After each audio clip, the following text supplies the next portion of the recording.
Hi, we're here live at Spill the Bean. It's Urban Essentials coffee shop right here on Chicago Avenue in Lockwood. And we have a beautiful day. It was 70 degrees yesterday, and then it dropped 50 degrees today. It's 20 degrees out here now, but the sun is shining and it's warming up. And we're gonna have a beautiful day, and we got a nice guest out here today, and he's on part of this corridor of Chicago Avenue. He's just up on the east side of Chicago Avenue, and I'm going to have him introduce himself and tell the reason why he's coming out today. So would you like to introduce yourself and tell why you're out here with us today? Absolutely, absolutely. So I want to thank you guys so much for having me on today. My name is Kirk J. Ortiz. I'm a candidate running for the 4th District State Representative seat. Oh, okay. You know, and I'm running this campaign. I started it last year, and I'm running because, quite frankly, I'm a tired voter. Okay. You know, I live within the 4th District communities, and, you know, every time we cast our vote, our political leaders, they're not owning up to their promises. Right. So I could either keep complaining about it or do something about it. So here I am, I'm doing something about it, you know, and I think it's time to make a real difference within our communities. You know, the people deserve to be heard. The people deserve a representative that's going to represent their voice and stand up and fight for them down in Springfield. Now, what areas do that cover? I mean, the 4th District, I'm not too familiar with, but what are the boundaries there? So basically it goes from Chicago and Ashland, northwest along Grand to Fullerton and Narragansett. So it's a pretty long stretch. Wow. You know, it covers a lot of parts, you know, from Humboldt Park to Hermosa Park to Belmont Cregan, Wicker Park, Ukraine Village. It's a long stretch. You got a lot of different nationalities that you cover along that area also. Absolutely. Wow, and that is a pretty long and narrow little stretch right there. So this is your first time running for any office, or have you actually ran for an office before? Or I ran my first campaign that I ran was for the Cook County Sheriff's Office. Okay. So I did run an election in 2022. You know, it was a great experience. I didn't consider it a loss. I considered it a win for me.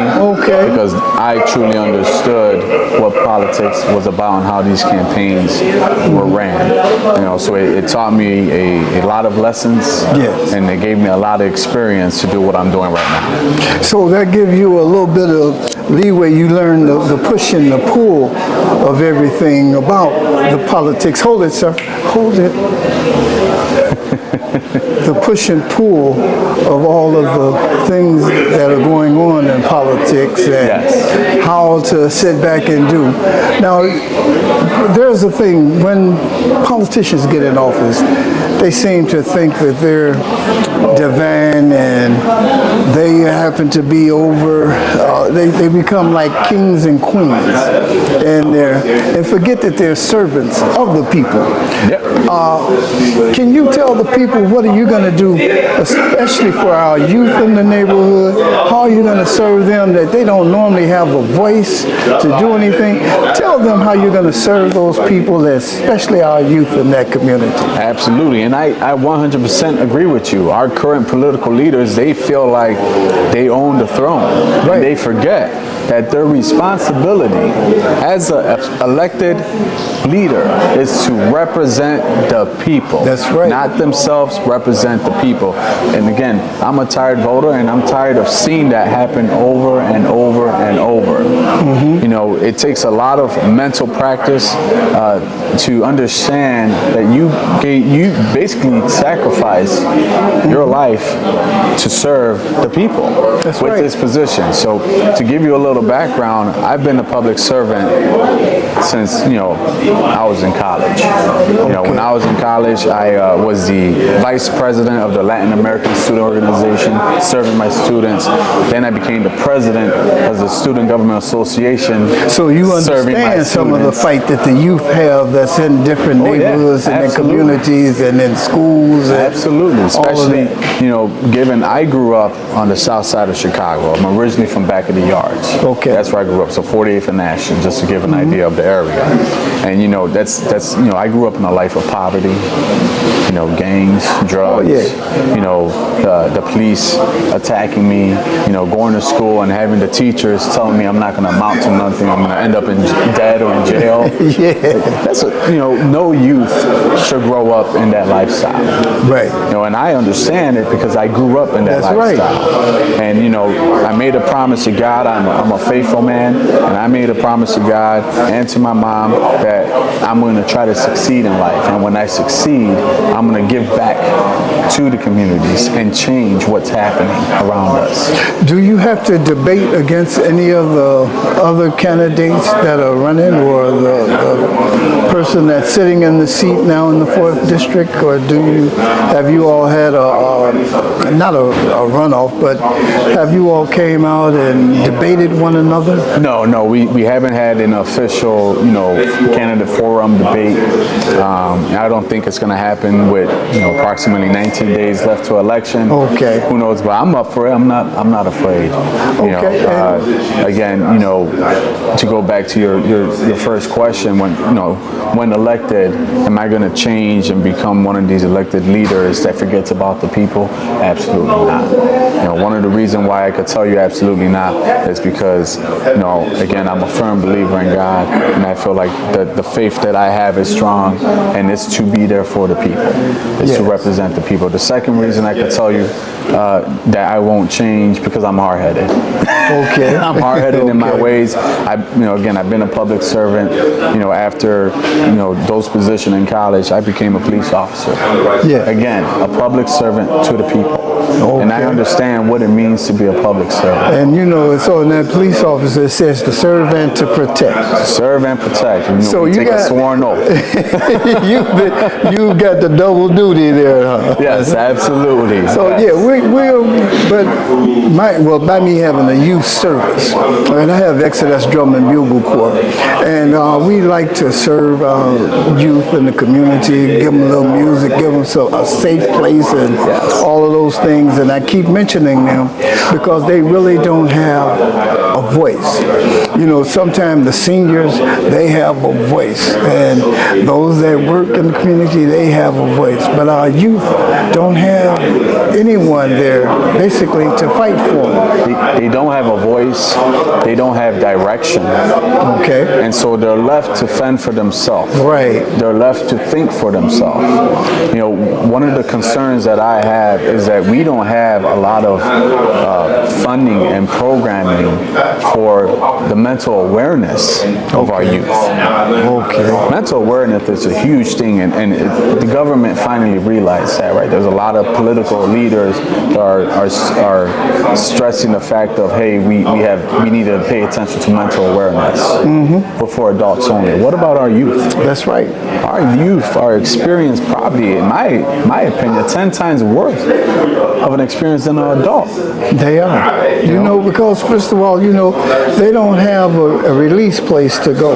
Oh. You know, like the seniors, they have different places where they can go. They might go to the casino or whatever the case may be. And some of the other people that work or whatever, they can go to different bars and different places. Yeah. But where do our youth go? Don't have anything. You know, they say some after schools or something that they may have a little recreation for them, but no, they're up under a lot of pressure too. Yeah. What about our youth that have a single parent and that parent has to work two jobs to pay the bill? Oh yeah. Right. What about that individual, that child, who's not focused on education because they're worried about what's going on at home, and you know, God forbid now there's 2 or 3 kids, you know, and the oldest has to take care of the rest. And basically raising their siblings. Exactly.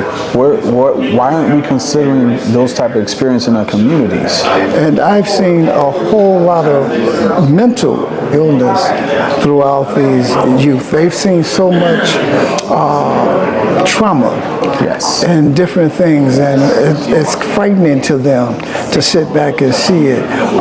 They're afraid to go to bus stops and different things, and it's like nobody's actually seeing or caring about these youth. And so by me hearing it and seeing it and being around them, you know, I'm just trying to make it.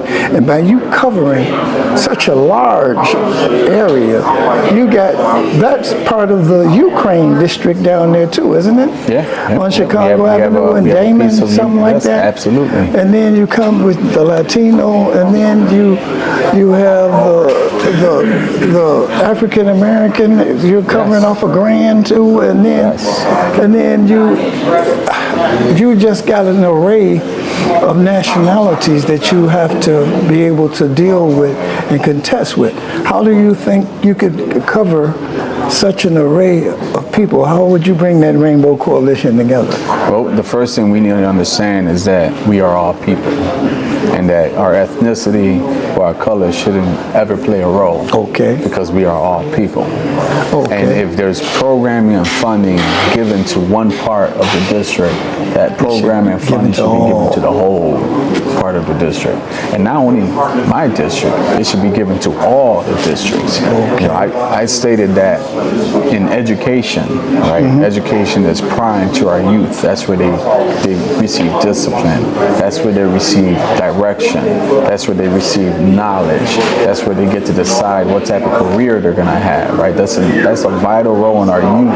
Right. And to me, it feels like our leaders are not paying attention to that. And not only that, certain schools receive more funding than other schools. Yes, they do. I think that's wrongful practice. It's a big thing that's going on, especially over here in the Austin area and basically the Garfield area. And it may be, I think it's more chartered schools in our district than in any other area around. And so it is some money and funding and different things seeming to leave us and go and fund other areas. I think we have like 15,000 youth over from the Austin and Garfield area, and only maybe 15,000 out of the 15,000, 1,500 go to the schools, go to the high schools here in our areas. They all scattered out throughout the city where the funding is better and the different schools have more criteria. We need politicians to bring those things back to the public schools where we are, instead of these chartered schools and the schools way in these other districts, so that our children can stay home. And not only bring the funding back, make it equivalent. Not one child is better than another child. Right. They are all our children. They all deserve the same benefits to education. Okay. So why fund one school over another? Make it equivalent. Here's a question I have for you. How do you feel about parents having the choice to choose what school they could send their child to? Oh, well, that would be perfect. You know, they could sit back. That would be a wonderful thing. You know, and especially a lot of the parents, instead of our children riding 2 or 3 buses, L and maybe a train to get to school, maybe they could be able to just walk to the schools or whatever. I'm pretty sure the parents would want their children doing that, because that's a long time that it takes for them to travel to get out away, and you have to sit back and worry with the way that the youth are being shot in schools and all of these other things. It's a quicker way to get there when your child just walks out the door and you can get to that school. It should be a parent's choice. Right? Parents should say, hey, I want to send my child to this school because I believe in A, B, and C. Not the state saying your child can only go to this school and that's it because of statistics. Right. So there was a bill in place that allowed parents the freedom of choice where to send their child to school. And I learned about this bill not too long ago, and what I learned, it was pushed into Springfield, and then they removed it. without consulting with any of the parents. They didn't ask the parents, hey, do you want to keep this bill or remove this bill? Our representatives are supposed to consult with the community and say, hey, this is what Springfield is talking about. They're What do you supposed to be feel? servants of the community, Yes. and But- here you are, not even letting the community know not that it knowing was what's there. happening. And then instead of consulting with community, the state representative, including the person I'm going against, decided to vote, yes, let's remove this bill and remove the right of a parent to choose where to send their child to school. So that's I'm tired of those things happening. I remember watching a program. It was called The Distinguished Gentleman, and on this program they said, "Listen, this time I win on the bill, and next time you win on the bill." So they still do those political things. But you said you're going to be a hardhead, and you're a God-fearing man, so you're going to go in there and fight for your neighborhood, for your community, for your district, and for your people that you happen to serve. Absolutely. And we want to thank you. Is there any final things that you would like to say, especially to the people, to let them know exactly what you expect to do and be? I want the people to truly understand that, one, I'm not a politician, so I don't play by their rules. I'm a person that grew up in poverty. I understand the system as being in the system, and I want to make a real difference. But in order for me to make a difference, I need everybody to support me, and that way we make a difference together. I'm not going to go down to Springfield and think of ideas out of the top of my head and do what I want to do. I'm going to go down to Springfield and fight for what the people want to do. So please take that into consideration. Visit my website, www.friendsofkirk.com. My punch number is 72. Election is March 19th. We're starting early voting March 4th. Please vote for me, support me, and together we will make this difference. I will fight for you. We want to thank you, and God bless you. Go God and bless serve. you, brother. Thank you. Peace. Thanks.